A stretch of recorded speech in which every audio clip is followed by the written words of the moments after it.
All right, welcome everyone. We're Semblance of Sanity. I'm Caleb. I'm Jacob. And we're here for Ping Pong the Animation, Episode 3.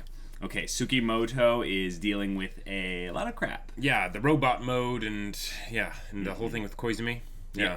Yep. But he won. But he won. He won. So, we'll have to see what comes of that. Yeah, what probably is going to end up kind of going into this whole story thing is that we have a short anime, so we can't really do too much grand stuff. And we can't dilly-dally. Exactly. Yeah. So specifically with Tsukamoto, him going on some kind of a character arc, or at the very least kind of getting a lot of characterization, and then putting him into conflict type situations seems to be kind of the focus, I would say, of the show overall. I can see that. And then us just trying to get a little bit more into his head and a little bit more into kind of what his overall arc will entail, because it doesn't necessarily have to go any specific way at this point. Yeah. I kind of hope we see a bit more of Kong this episode, though. Yeah, we didn't get very much of him last episode. Well, I feel like since he was introduced so early, he's got to be. He's going to be important. Yeah. But it's a good show. Yep. It's a very, very interesting art style and that amazing soundtrack. I am getting used to, and I don't think I really have any problems with anymore. So yeah, looking forward to more of this. So without further ado, let's get into it. Beautiful butterfly. 月本くんじゃない？主人の見舞いに来てくれたのね。Oh, Koizumi. 来たおじいちゃんがよ。 Gotcha. さあ入って。大丈夫ならもう大丈夫です。It's okay. Never mind. 夕食作るから食べていらっしゃい。よその家で食事するの苦手なんです。な老人に追いかけ回されて大変ね。大変迷惑。It's a real nuisance. ほんと可愛げのない子ね。すみません。素敵よとても。また来てちょうだいね。Aww. また来ます。Yeah, he will. Cool. Yeah, he will. いずれあの子は怪物になる。さなぎの体ははち切れそうだ。Yes, more butterfly imagery and お前には世界で活躍してもらって、the quality of our products. 広めてもらう。 Wow. ボス、片瀬高校に気になるカットマンがいるのであります。そいつは強いのか？まだわかりません。よければ連れてこい。ボス。妥協は腕を切り落とすに等しい。負けたらお前が責任を取れ。Dun, dun, dun. That is a good point about compromise, though, and when it comes to competition, you know. 小泉とスマイルがね、気に入らねえな、どうも。 Whoa! Oh! Yeah! All The right. opening keeps changing every time! Oh, that's so good! Yeah! This is gorgeous. Oh, wow! Okay. All right. Look at this! Look at this! All right. Awesome.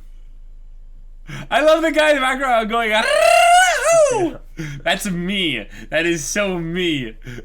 This can't have been cheap to be redoing the opening each time, or so much of it in such different styles. I mean, they wanted to do it, so they did it. Yeah. The little micro movements of him adjusting his shirt and his shorts and stuff. Wow. Okay. Dang! Like, regardless what you say about the art style, holy crap, this The animation is pretty amazing. Wow.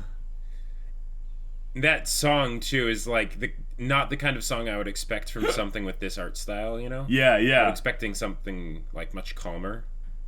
Oh, different players every time. That was cool. Very cool. Was that teasing basically the that was cool. It just went into kind of a little like ping pong beatbox, you know? I wonder if that's something that they consider to be part of the OST too. Possibly. It's still going. Wow. Because it, like, as far as from the style that I've picked up from A Silent Voice, that does seem to be very similar. Like, of using just very particular sounds to make the tracks. 3回戦でコンウェンがあら、そらご愁傷様。ペコは来たよ、順々の相手。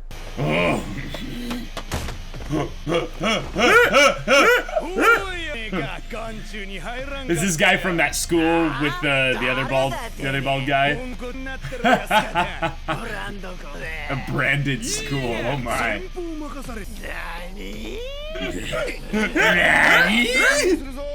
He's got the mark on his forehead. Oh! Wow. Why was the entire other team, like all the people, bald? It's a branded school, I guess. Yeah. It's team spirit, you know? Gotcha. 風の先輩の姿が見えないの。お前にもいつかあの子の辛さがわかる。 You'll understand his pain? Wait. 那帮人 I get the 打得 feeling 像 you 小孩 lost. 玩耍一样。 Oh. 快换衣服了，文哥，到你了。 Oh. That's Tsukamoto, isn't it? Yeah. チャイナ、こっち見れ。静粛に願う。 Dang. 対する誹謗中傷は不愉快極まりない。 Wow. 誰あのハゲ。 Kazuma, 太陽 Kazuma. はミーティング中じゃない。 Just you know. Jeez. Wow. He really is in a league of his own over here. Yeah. Things like this make you really understand why he's so upset that he has to play with Yep. these guys. これだけ実力差があると。やり Right. すぎです。あれはこんな大勢の目、あんな飛ばされ方したら立ち直れない。 Oh. 優しいんだね。君は Ah. そういうことじゃない。 Oh, コン君は誰 trying よ to り work him, you 卓球 know? の怖さを知っている人間だよ。 Passing この his 島国でプレー exposition する around. ことなど、ま Even though this is all kind of stuff that we knew, but it's making sure that the other characters know it. 復帰どころか日本にとどまることすら困難だ。 Whoa. それは選手生命の終わりを言い、確かに技術は素晴らしい。だが相手の心情を考慮して打つ君の卓球は実に醜い。 Those are some very angled eyes right there. 今行く。 Jeez. Wow. There you go. なかったよ村田。なんとか彼をうちに呼べないものかな。 Yeah. 来年 Saw that 私 coming. 一枚ではきついだ。やあコン君、ニーハオニーハオ。 Ignored. 那是封建啊！仕方かよ。おおこら。一丁前にカットマンか。よろしくな。何しろこれが Cool. Wait, is that a 正直 is that a thing 一年防衛に負 for? けねえよ。生きてえな Oh 全 boy. 国。 Yeah. Yeah. カットマンならとりあえずフォアにショート入れて様子見っか。リターン甘く来たらバックに3球目攻撃。その後は時考えよう。ラブワン。こいつ速攻。あの野郎前で裁く気が。想保存实力，好强的自信呐！がほんと悲しくなっちゃうよ。ほんでもラバーは速攻用じゃねえし、次は普通に。ダメだこりゃ。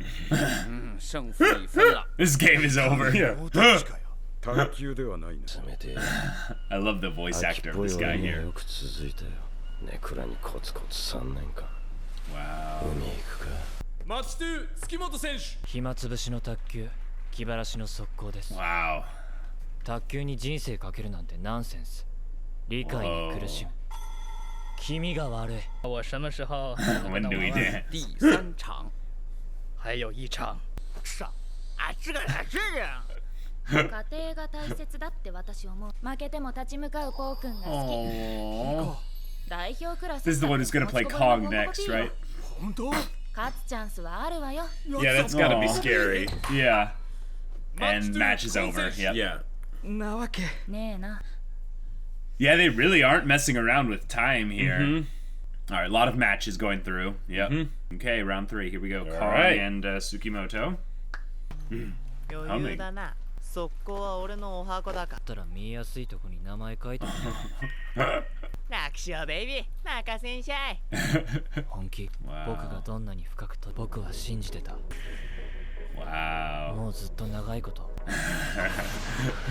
にかく線型は気安く変えるな。これで勝負してこい。 Oh, the details on the rubber. Oh. 粒高じゃないですか。 Oh. Yes. 挺不错的，这种感 The 觉。 music is It's really good, yeah. Why did you go talk to Tsukamoto? Right. There's multiple layers to it. Because he could be trying to remove Pong from the competition for them, but he also could be trying to, see if he can recruit him, or both. What is he humming? I don't know. I like this because it feels like them exchanging and, feeling out each other's rubber and stuff. They know a little bit about what they're going to be up against. Right. Oh, here we go. Animation time, right? Yeah. Here we go. Whoa. Far back. I mean, you have to when it goes to a certain, speed. Okay. Right. Okay, 1 point. 到头来也就这么点实力。要怪就怪你周围的环境，没对手，没教练，没压力。在这个温室般的环境里，你只能废掉。我还有等我回去的地方。Right. 一个令我满足的国家。Game 2 コン選手。Okay. 我らが王子も中国相手だと。文哥，动作别松懈了啊！高估他了，都一个样。这个国家的球手就这个水平。Yeah, what is this? 用不着担心，2下就解决他。5-7。What is going on? I'm Matrix reference. Yeah. I mean, it's just code necessarily, but yes. Oh. 6-7. Oh, wait a minute. So is this like best 2 out of 3 now? No, it's always best out of 2 out of 3. That's why the 2 games they would win the match. Wow. They're so precise. Yeah. And he's so calm about it. Yeah, everything's so fluid. いい加減前に出て勝負したらどうなんだい。すぐ自分の殻に閉じこもるのね、ミスター月本。ゲーム2月本選手。Whoa. Okay. He completely shut him out. Like after that point, he didn't get another point. Wow. Perfect. Whoa. 11-6. Holy crap. Gosh. 看出我的破绽来了。 Wait, so is it not 2 out of 3? I don't know. That's not the match. He didn't say match goes to Tsukamoto. Maybe it's like if they don't get a like a shutout, like a shutout ends it earlier, but sure, if they don't have that, then it's like 3 out of 5 or something. Yeah. But the idea of also incorporating your opponent's feelings. 你没有退路了，文哥。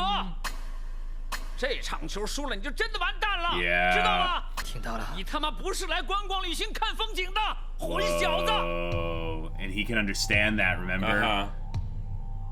Dang it! Is he going to start playing worse now?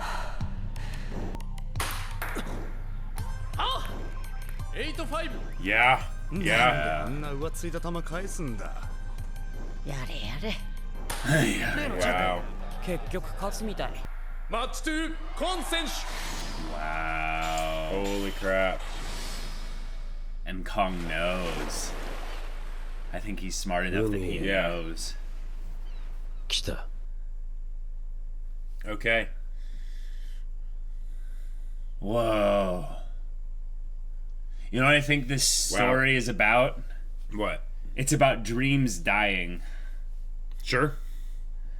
It's about what it means to dream. Right, because it starts out with Tsukamoto, and he starts out with the dead dream already. Yeah. And it's about him learning to dream, but, But he doesn't really want to have his dream kill other people's dreams. Right. And in that way, his shell is that he will... He won't hurt anyone in his shell. Right. Whereas he needs to offer these players as sacrifices. Yeah, I mean, I'm not against the connection. Like, I feel like there's a lot there. You look at what it means to go after something that you want, and I might be reading way too into this, but you do need to let nothing stand in your way. And that doesn't mean you have to always have a win-lose mindset. Right. There are a lot of ways to have win-wins and bring other people along. But this is not one of them. It's specifically where everyone dukes it out. And And in a way, it's kind of disrespectful to Kong to hold back. Exactly. He's giving him that second chance and everything, but at the same time, you know, like, it's the whole thing of the happy lie and how long will it last. Seriously. Oh, that was really good. That was really good. They took what was a classic kind of beginning to a tournament arc that had been built up to, and then decided to have it focus on a match where it would explore the character of Tsukamoto and allow us to see the contradiction in who he is. And they basically did. I mean, they might keep going with this tournament because of Hoshino, but they basically did an entire tournament in one episode, which is pretty impressive. For the main character. Yeah, for the main character. They didn't really focus on any of the other characters because they don't really matter, but, you know, it's, Yeah, in the grand scheme of things, with what Tsukamoto's bringing to the table as a character, he's got his latent abilities. You know, his incredible ping-pong, you know, just robot that he can turn on and just decide, I'm going to win. There's a lot of power of belief in there, and this is something that I really like, that they're using the visuals of the hero that kind of comes in and saves him. And you can equate that to a bunch of different things: confidence, belief, certainty. Well, and just the idea that, okay, it coming in and saving him, that doesn't have to just mean his ping pong game. Oh, exactly. Right? And that's where I feel like the real depth to it comes in, because just, you know, saying that someone has some latent power and they tap into it, and, you know, if you want to see some action, you know, like because you can do that, and that's, you know, and that's perfectly fine. But that doesn't make your story be one that basically stands apart from the rest, because there are a bunch of others that do that. That's true. But by having it be this aspect where it's Tsukamoto, he's not necessarily in a good place as a person, and ping pong is sort of the outlet for that. Right.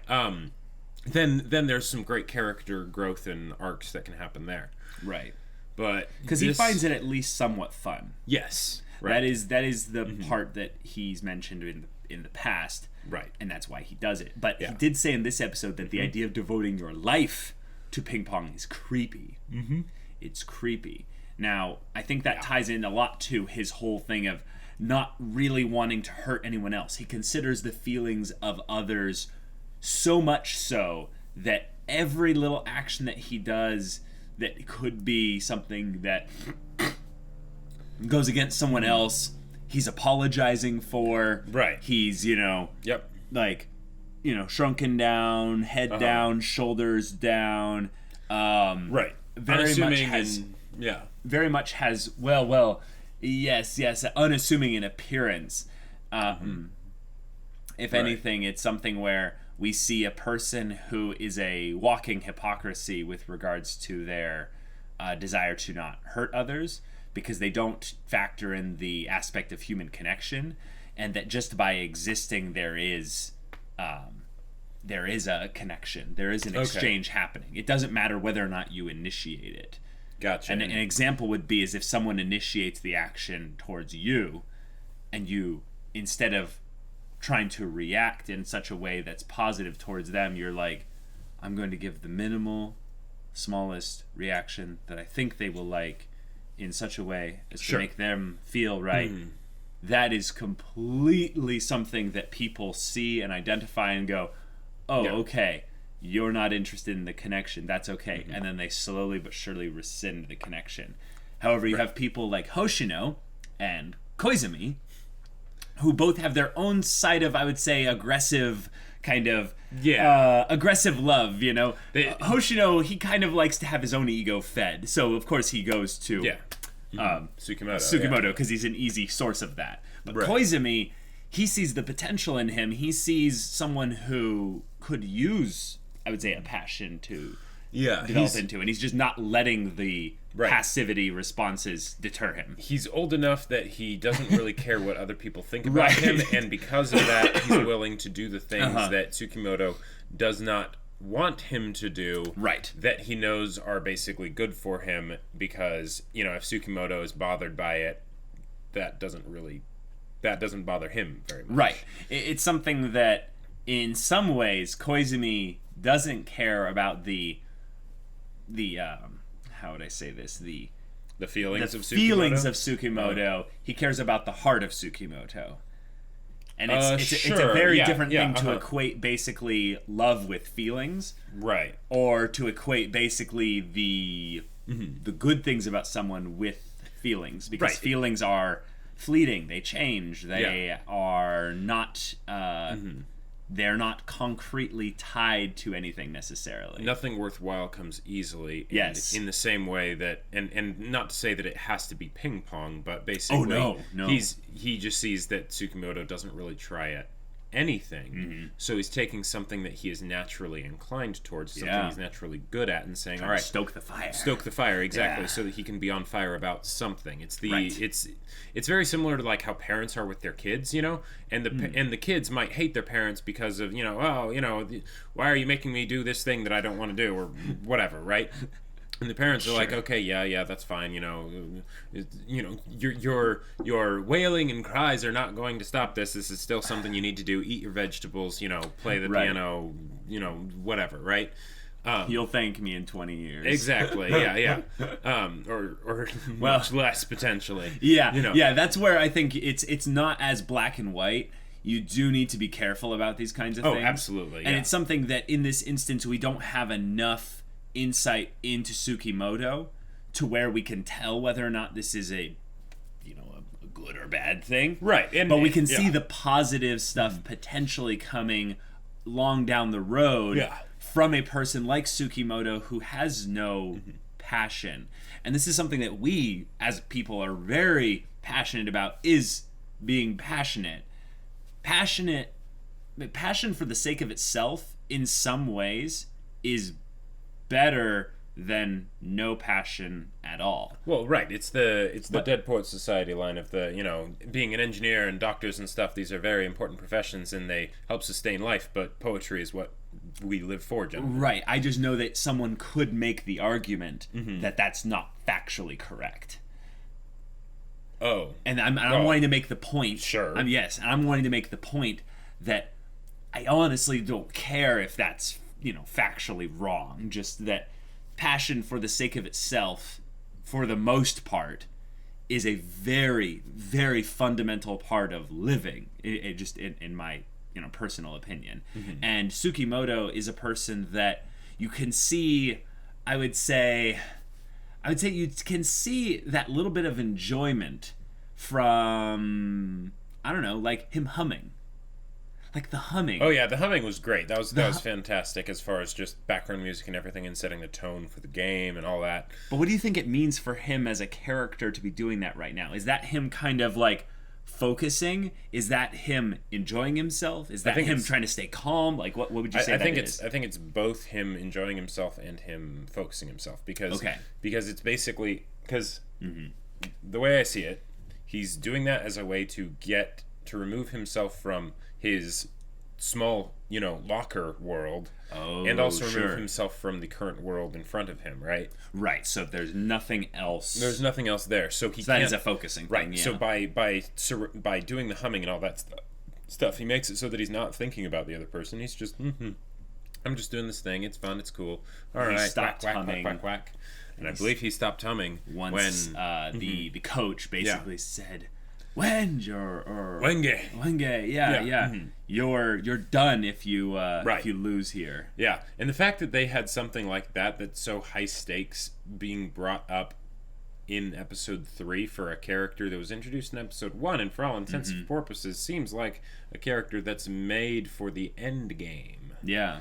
So, but they could have just been eliminated from everything right here, and that would have been like the guy that went to the beach. Exactly. Yeah. Like the guy that went to the beach. So that's the part that I feel like was a brilliant touch of subtlety for the episode as well. By having this other character that we got to hear the inner monologuing of, we then get this really unique perspective on this character that we don't really have any connection to, and they're basically saying this guy. We kind of got a little bit of a microcosm kind of look into his high school story. Okay. Yeah. He's a third year. Mm-hmm. He's looking at this first year. He's like, I'm not going to be beaten by a first year. Here's what Right. I'll do. And he kind of has this like, I'll do these 2 moves, and if I get to the third stage, then I'll think about it from there. And we hear someone who basically they enjoy ping pong. They like it. Yep.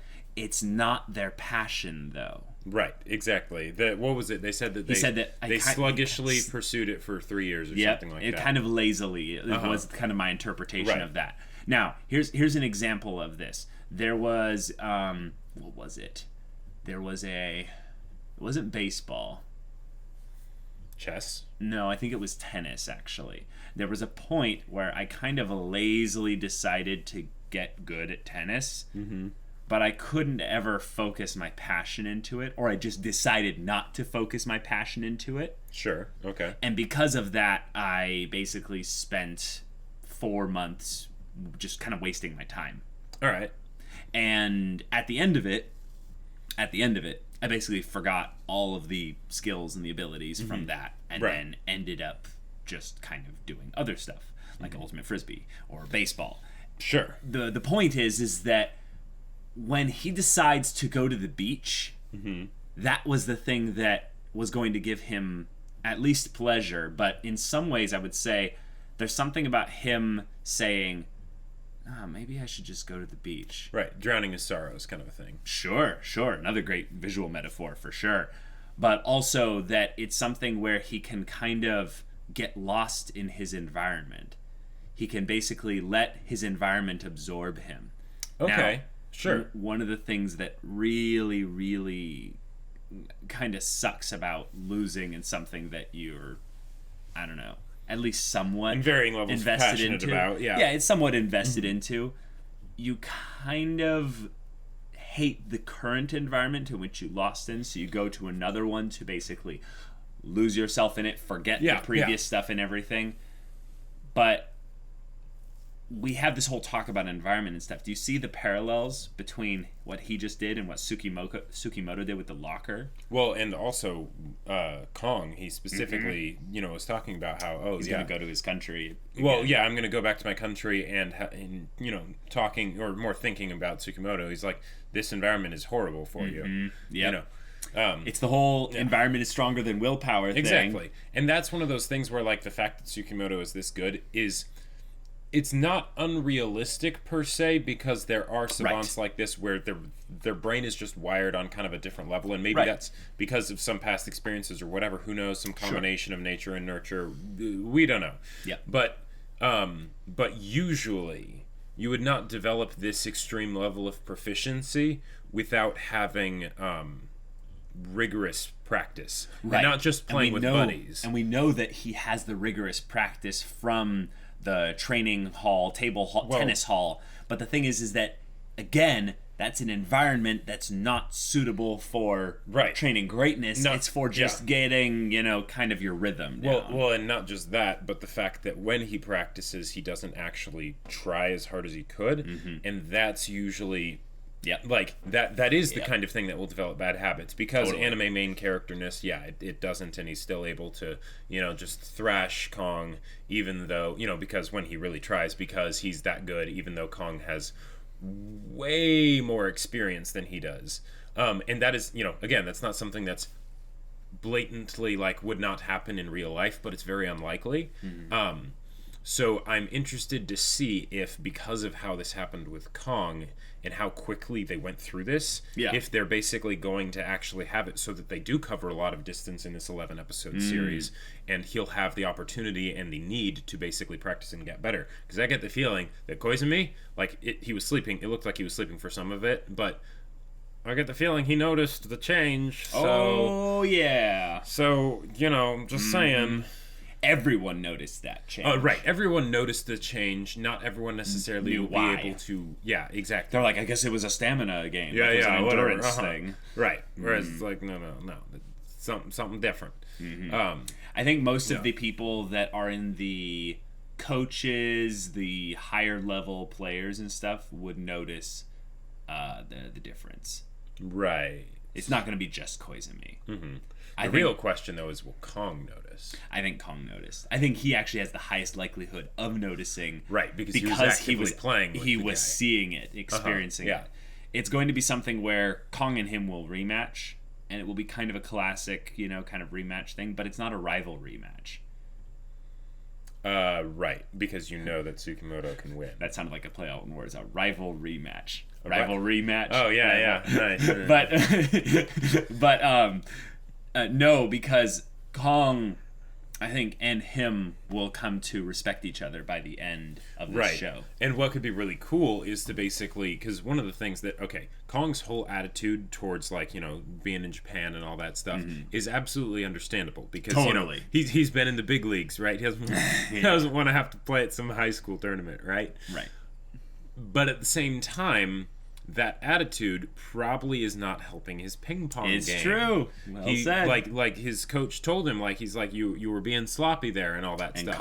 And cocky. So the fact that if he realizes, or if his coach realizes, no, you should have lost that game, he might end up being like, okay, let's practice, and then ideally, possibly, him and Tsukamoto could practice together, which would, give characters more time to interact. I like but that. Then also allow them to basically rub off on each other, because they're about as opposite as two characters can get. Yeah, Kong is condescending. He is brash. He is arrogant. He has, I would say, good drive. Yeah. He has belief in himself. He has a lot of, I'd say, the typical strengths that you would see from an arrogant competitor in a specific kind of sports arena. And there are a lot of strengths that come from, I would say, too much belief in yourself. But there are also some very obvious weaknesses there. Right. And the whole thing of Koizumi saying in the previous, I think it was the first episode, there's one that's always better.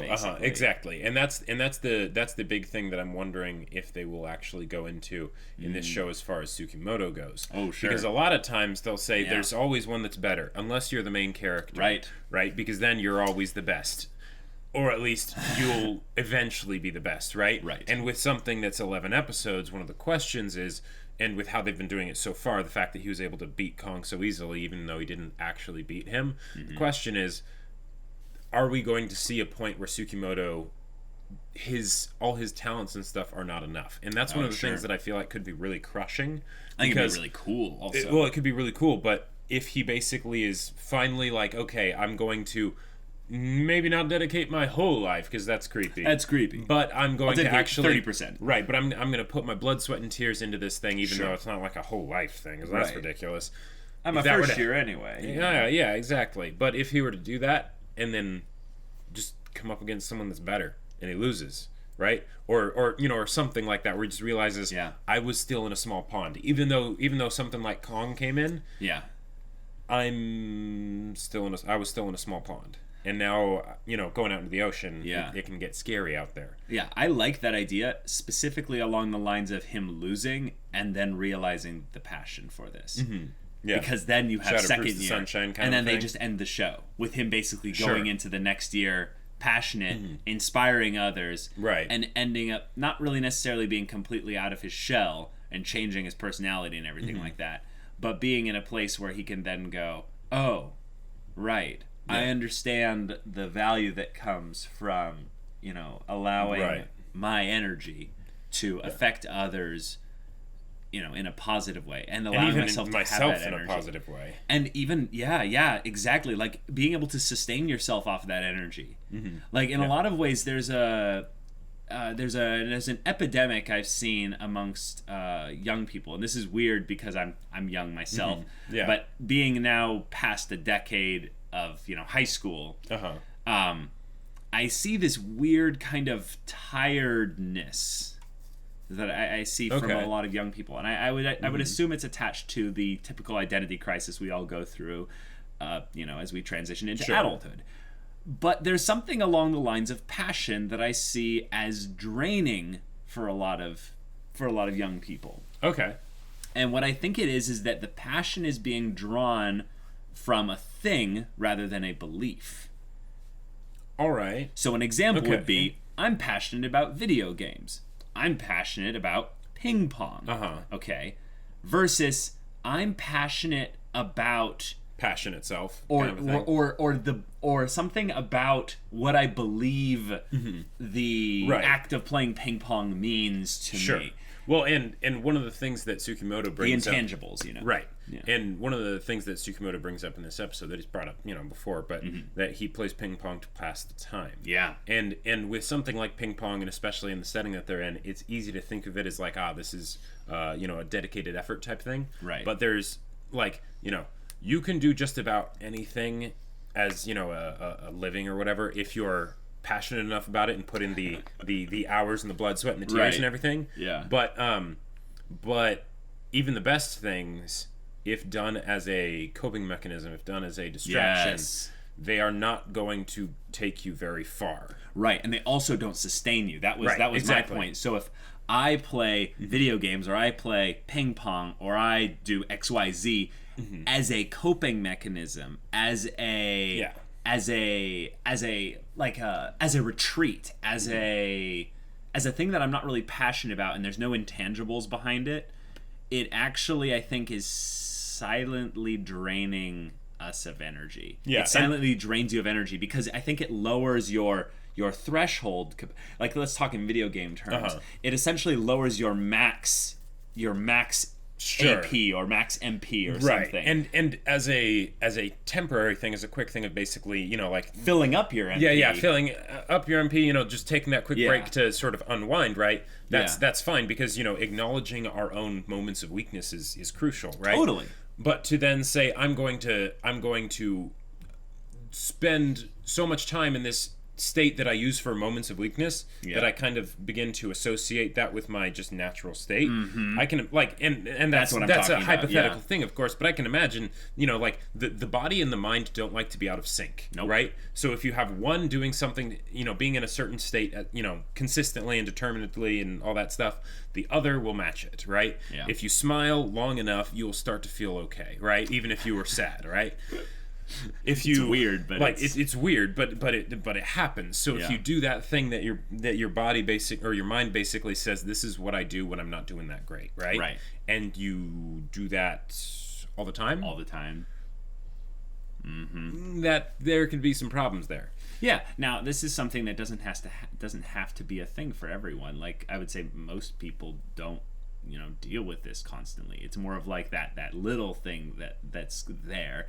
And it's not big enough of a pattern that it ends up being a problem. Right, but because it's used properly. Right. What I have seen also in people that are my own age and peers and stuff is there's this constant kind of just lack of general emotional, mental energy. And I don't associate it just with biological factors. Because it's across people with completely different settings, you know, environments, and, you know, just all across the board. There's this lack of desire. There's this lack of passion. And I really feel like there's a stigma, a belief that passion for the sake of itself is not worthwhile. It is something that is just wasted energy. Right. It's energy that goes out into the ether and gives me no return. So why would I, you know, why would I go into that? And the ways that Tsukamoto talks about this, I think, is so fascinating, because I can see parts of myself in Tsukamoto, and then I can see parts of other people I know in Tsukamoto. And that little conversation he had with Koizumi's wife, oh my gosh, that was so good. Like, we basically got Tsukamoto's entire character right there. He came there because he cares about Koizumi. Yep. That's the thing that needs to be, like, expressly, like, stated. He has compassion. He has empathy. He cares for others. That's amazing. That's awesome. A lot of people just don't care. Okay. You're also interrupting. All right. Okay, keep going. Okay. But the thing is that he doesn't really care about the connection he has with Koizumi. He cares just kind of knowing, like, okay, I didn't do anything that could have, you know, damaged Koizumi. I haven't left a mark here. I haven't. because it was his game with, Koizumi that brought him this way. So he feels personally responsible, maybe some guilt, some shame or something. Comes in here, and then once he realizes that it's fine and stuff, oh, no, humans, interaction, and all this stuff, it drains him, maybe he's, he's extremely introverted and stuff, so he's like, no, I'm going to get out of here as quick as possible. She then goes, wow, and she acknowledges who he is and his situation, and in some ways kind of goes like, oh, you're not really likable, are you? And he's like, sorry. In that moment, he's thinking, oh, now I'm causing her pain. Now I'm hurting her feelings. I need to apologize. I need to get back into right standing with that. And then instead of her accepting the apology of whatever, she just goes, I like it. Like she basically says, I like it. And then she's like, sweet. you should come back here. And he's like, yeah, I'll come back here. She won him over like that. Oh yeah. And I love that. That's basically, Koizumi is just a more aggressive version of that. Like, I love how those two are a couple. Just, I can see them so well working as a couple together. But anyway, sorry. What were you going to say? So one of the things that I like to think about whenever I see a story that has a particular main character, especially if they're a relatable main character, or just a good, any main character, whether they're relatable or not, whether they're good or not, whether they have characterization or not, even to the most like bland bread, wet bread protagonist, right? To like the most compelling protagonist ever, right? Because they're the focal point of the story, right? Anything that is given to them is done intentionally, right? Even if it's not necessarily done effectively, or I would do something different, what's there is intentional. Yep. And because of that, I like to think about protagonists and basically say what part of them is something that is supposed to be relatable or something that is supposed to be not that special after all. Sure. So whether it's in the case of Tsukamoto, right, the whole thing of like, he's not just someone that doesn't care about people. I think he's actually the idea of Tsukamoto is not making it so much a statement about people as a whole, like of just how all people are, but basically saying that all people have some aspect of Tsukamoto in them somewhere, right? Yes. And where Tsukamoto is right now, he doesn't really care about people. He doesn't, because they don't really care about him. But here's the thing. Koizumi cares about him. And even though he was doing something that Tsukamoto hated, right? He didn't want Koizumi to be doing all of this. It annoyed him. It bothered him, right? But the fact that Koizumi, he could still tell that Koizumi cared about him. Right. Right? And that's what basically made him made him actually care about Koizumi, right? Yeah, when he was in a place where he, because I mean he hasn't been in a good place, right? That locker imagery, one, that could be talking about something that's real in his past, which could be all sorts of issues there, and two, if it's not, just the fact that that's his mental like world, that's his reality marble, this is no good. No. So the fact that they have that set up there, and the fact that he comes back, right? Because he, like in my mind, it's something where he hasn't really cared about anyone really in a long time. Sure. Like he just sort of does those things to pretend to, care about other people or take them into account so that it makes his life easier. Right. And then she basically shines a light on the fact that you care about him, even with all the stuff he puts you through, and he's just like it's not like I care about him or anything. Yeah, exactly. It's like a very subdued tsundere thing. Right. And I love it so much because it's basically saying that it's an extreme. It is an extreme. In a lot of ways, it is a caricature. Yep. But it's the idea that he is so unfamiliar with his emotions and actually caring about people. In a lot of ways, you can almost say even caring about himself. Oh. That when it's brought attention to, he has no confidence in it, right? He's not able to be like, I was worried about the guy, right? Oh. He's just like, no, I'm just gonna be going. Like that little blush, that they put on him in that scene. That was, excellent. I need to go back and that was fantastic. That. Did you not see it? No. Oh yeah, it was so good. And then of course, and because this lady has been around the block, right? And because she has she's old. She has the husband that she does, for one, who's 70. she's able to see through this. It's the idea that everyone's been there, or most everyone's been there in some manner or fashion, right? Even if it's not exactly the same thing. Right. There's been some aspect of that, and she recognizes that easily. So, of course, she, gives that precision, just sword question that just pierces right through everything, all the masks, all the, through the locker. Oh, sure. Whoa, and well it's just like, yeah, no, it's all good. You're cool. I like you. I like it. Come on back again sometime. It's just like, okay, it's like that's good. That's good stuff. Well said, Jacob. That was great. Wow. Yeah. I like the idea of him not actually really caring about Koizumi. Yeah. Yeah. I like the insight you brought from that, because that's something that I think is a perspective that you would come to way easier than I would. Absolutely. Yeah. And that's really cool. So, yeah.